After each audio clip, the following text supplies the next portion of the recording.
Siap bawa hadiah. Ada buah tangan ya guys. Lulus kuliah tahun. Jangan lupa subscribe HM Studio.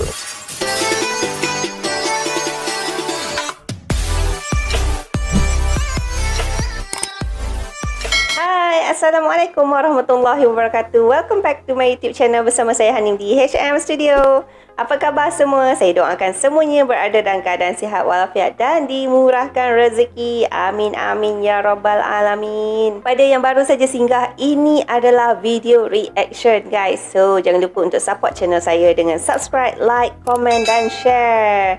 So guys, okay, macam biasa kita akan react satu lagi video. Dan video kali ini saya ambil daripada channel Presiden Joko Widodo guys. Dan tajuk video dia ialah Cerita Hidup Jokowi, yang telah mendapat views 12 million views guys. Subscriber dia pun banyak juga ya, 2.89 million subscriber. So jangan lupa guys untuk support channel Presiden Joko Widodo. So tanpa membuang masa lagi, jom kita tengok apa cerita hidup Presiden Jokowi dalam kiraan 3, 2, 1.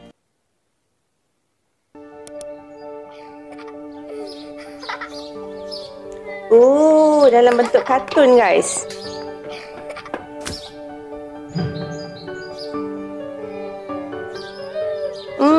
Nangis dia. Comel. Saya Joko Widodo.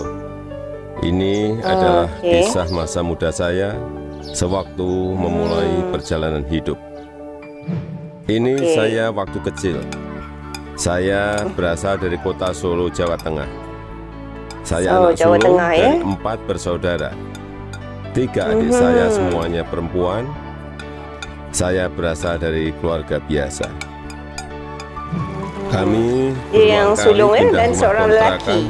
Rumah sederhana yang mampu dibayar bapak untuk tempat tinggal kami sekeluarga.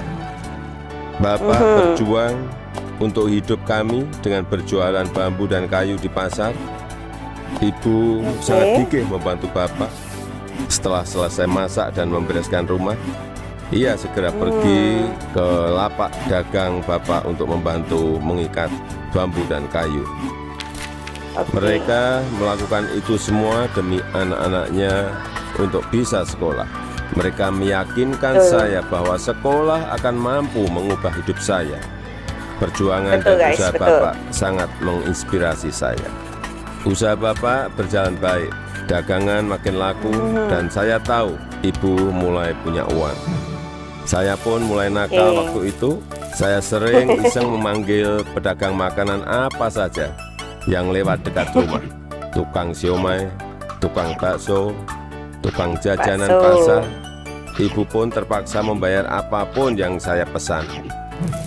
Suatu kali saya asal manggil saja, ada tukang lewat di depan rumah. Saya pikir jual kue pasar, ternyata tukang arang. Ibu muncul sebelum saya sempat berlari. Terpaksa ibu membelinya dan langsung menyodorkan bungkusan berisi arang untuk saya makan sambil berkata, "Ayo makan, habisin ya. Kamu kan yang kepengen jajan." Habis kena makan arang.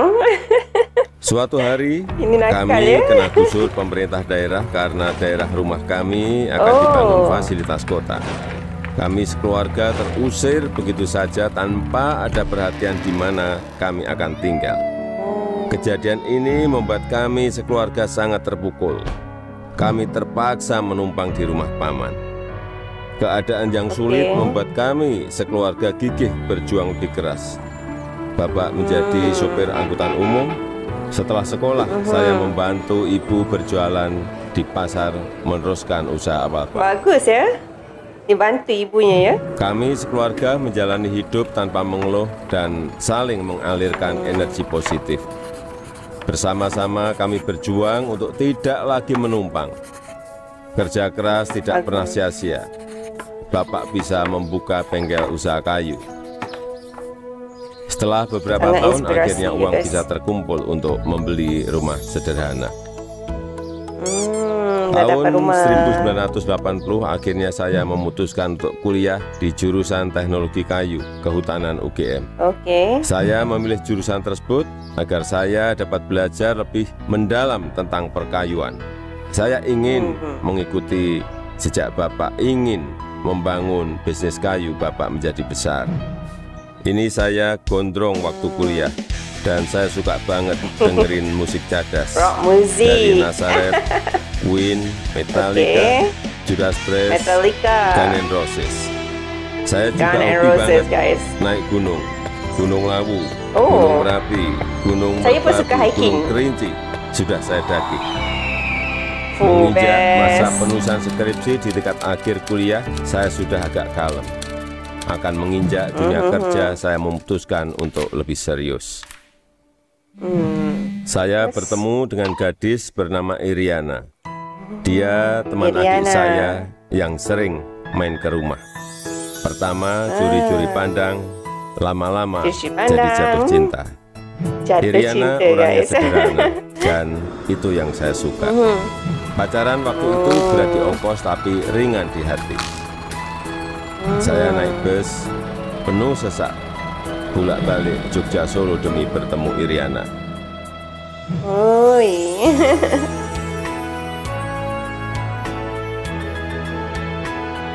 Siap bawa hadiah. Ada buah tangan ya guys. Lulus kuliah tahun 1985, saya melamar ke sebuah perusahaan kertas di Aceh.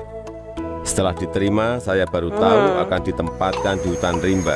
Pekerjaan saya adalah mempersiapkan persemaian pinus untuk kemudian ditanam di lapangan di hutan-hutan yang gundul. Beberapa bulan setelah itu saya kembali ke Solo untuk menikahi Iriana dan menyiapkan keberangkatan kami ke Aceh. Masa awal pernikahan kami berada di dalam hutan rimba selama 2,5 tahun. 2,5 tahun ya? Pada tahun kedua, Iriana sudah dalam kondisi hamil dan kita memutuskan untuk melahirkan anak pertama kami di Solo. Kembali ke Solo, mulai ikut paman bekerja di pabrik mebel untuk mencari pengalaman. Di sini saya belajar banyak tentang bagaimana menjadi pengusaha yang baik. Semua posisi pernah saya lakoni, di produksi, di pemasaran, semuanya pernah saya alami. Banyak pengalamannya guys ya. Udah dapat baby dah.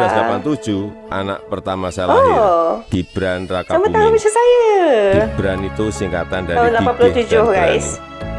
Saya ingin putra pertama saya punya semangat hidup seperti namanya. Lahirnya Gibran juga memicu saya untuk mendirikan perusahaan pertama saya yang bergerak di bisnis mebel dengan nama CV Raka Buming. CV Raka Buming. Tapi ternyata menjadi pengusaha bukanlah sesuatu yang mudah. Saya pernah habis ditipu. Barang sudah dikirim tapi tidak dibayar. Lalu orangnya menghilang. Itulah kan risiko berniaga Kalau guys. kita jatuh ya harus bangkit lagi. Tidak lama setelah itu saya mendapatkan pinjaman modal usaha. Dengan semangat untuk bangkit dan berkembang, saya bergerak cepat untuk mencari pesanan sampai luar negeri dengan cara ikut pameran-pameran mebel. Hasil usaha saya mulai terlihat, kantor tidak pernah sepi dari kunjungan pembeli. Di sini saya bertemu dengan pembeli dari Prancis bernama Bernard Jan. Dia yang memberi sebutan Jokowi untuk saya, untuk membedakan Joko Widodo dengan Joko-Joko lainnya yang banyak beliau kenal. Sejak saat itu, orang-orang lingkungan pengusaha mebel mulai memanggil saya Jokowi. 2 anak saya lahir setelah keadaan ekonomi keluarga membaik. Kahiyang Ayu dan Kaisang Pangarep. Saya ingin anak-anak saya mengenal sekolah kehidupan yang dilandasi perjuangan untuk mandiri, supaya mereka semua mampu membangun kehidupan yang kukuh. Keluarga adalah sumber kekuatan terbesar bagi saya. Saya yakin yang saya alami waktu muda sedang kalian alami sekarang. Tidak ada Jokowi hari ini jika tidak ada sejarah susah hidup saya. Teruslah berjuang mewujudkan mimpi-mimpi kalian. Mari kita terus bangun Indonesia maju. Terus maju guys.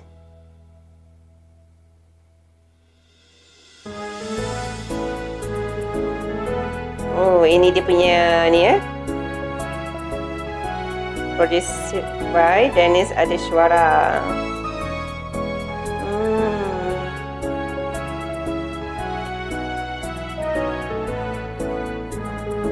Ramai dia punya ni. Animator dia pun 3 orang. Wow. Kraton Production. Okay guys, video itu banyak memberi inspirasi kepada saya dan saya harap ia juga memberi inspirasi kepada kalian yang masih lagi berusaha untuk berjaya guys. Presiden Jokowi bukanlah seorang yang lahir dalam dulang emas, lahir-lahir terus jadi orang kaya. No. Dia telah berusaha untuk menjadi seorang yang berjaya sehingga hari ini guys. Daripada bisnes kena tipu sehinggalah dia bangkit dan terus maju guys. Memang sangat terinspirasi. Presiden Jokowi juga adalah seorang yang suka hiking, iaitu daki bukit, daki gunung. Itu adalah sesuatu yang sangat bagus kerana ia mencabar diri kita untuk sampai ke puncak walaupun di bawah ni dah penat lelah guys. Sangat memberi inspirasi. Pada video hiking tu, saya teringat satu lagu Miley Cyrus, Life's a Climb but the view's great. Bagus kan ayat tu? So guys, jangan give up. Teruskan usaha di mana juga anda sedang berada sekarang supaya kita terus maju dan mencapai cita-cita kita guys. So, setakat ini saja reaction saya. Jika anda suka dengan reaction saya, jangan lupa untuk subscribe, like, komen dan share. Dan jangan lupa untuk subscribe video original daripada channel Presiden Joko Widodo. So, setakat ini saja. Kita ibarat seikat seperti sirih, serumpun seperti serai, senyum selalu. Bye. Assalamualaikum.